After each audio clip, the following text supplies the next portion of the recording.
தமிழக அரசு ஒரு அரசாணையை வெளியிட்டிருக்கிறது.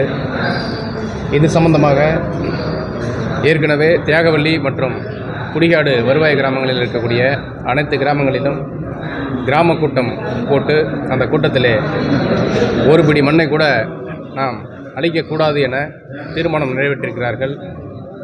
அதேபோன்று கடலூரிலே சிப்காட் எதற்காக அமைக்கப்பட்டதோ அதை எந்த வகையிலும் பூர்த்தி செய்யாத தமிழக அரசு அப்பகுதி மக்களுக்கு வேலைவாய்ப்பு அளிப்பதாகவும்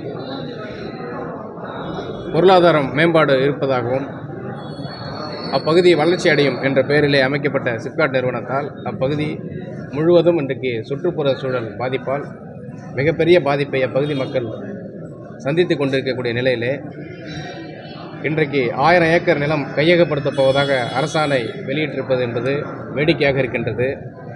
ஏற்கனவே கையகப்படுத்தப்பட்ட நிலத்தில் 2500 ஏக்கர் விளைநிலம் முப்போகமும் விளையக்கூடிய விளைநிலம் அரசால் கையகப்படுத்தப்பட்ட 2500 ஏக்கர் இதுவரையிலே கிடப்பில் போடப்பட்டுள்ளது. எந்த ஒரு தொழிற்சாலையும் அதிலே அமையப்படவில்லை, எந்த தொழிலும் அங்கே இல்லை. வெறுமனே அந்த நிலத்தை மட்டும் கையகப்படுத்தி வைத்திருக்கக்கூடிய தமிழக அரசு அது இதுவரையிலே பயன்படாமல் இருக்கிறது என்பத செய்தி தமிழக அரசுக்கு தெரியுமா இல்லையா என்பது எங்களுக்கு தெரியவில்லை.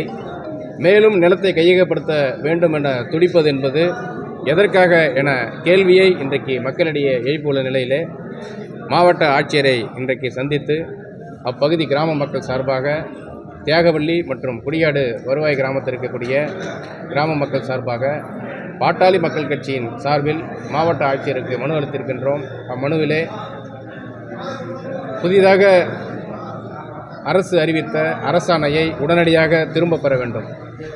ஏற்கனவே அங்கே தொழிற்சாலை அமைப்பதாக சொல்லி முப்போகம் விளையக்கூடிய விவசாய விளைநிலங்களை கையகப்படுத்தி எந்த ஒரு பயன்பாடும் இல்லாமல் கிடப்பில் போடப்பட்ட அந்த நிலங்களை உரிய விவசாயிகளிடம் உடனடியாக திரும்ப ஒப்படைக்க வேண்டும் என்ற கோரிக்கையை வைத்து மாவட்ட ஆட்சியர் மனு அளித்திருக்கின்றோம்.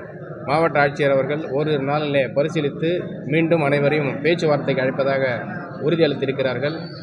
மாவட்ட நிர்வாகம் மாவட்டத்தினுடைய நிலைமையை இப்பகுதியில் இருக்கக்கூடிய மக்கள் படுகின்ற துன்பத்தை கடலூர் மாவட்டம் வருடம் சந்தித்து இருக்கக்கூடிய பேரிடர்களை இயற்கை பேரிடர்களை மழை, பெருவெள்ளம், புயல், காற்று என அனைத்திலும் பாதிப்படையக்கூடிய பாதிப்பை இன்றைக்கு சந்தித்து கொண்டிருக்கக்கூடிய கடலூர் மாவட்டத்தினுடைய மக்கள் நிலையை தமிழக அரசுக்கு எடுத்துச் சொல்ல வேண்டும்.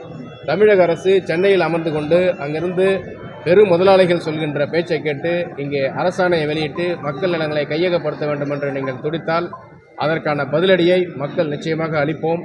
கடலூர் மாவட்ட நிர்வாகம் உடனடியாக ஓரிரு நாட்களிலே இதற்கான பதிலை சொல்லவிட்டால் கடலூர் மாவட்டம் தழிய மிகப்பெரிய போராட்டத்தை பாட்டாளி மக்கள் கட்சி முன்னெடுக்கும் என்பதை இந்த நேரத்தில் தெரிவித்துக் கொள்கின்றோம்.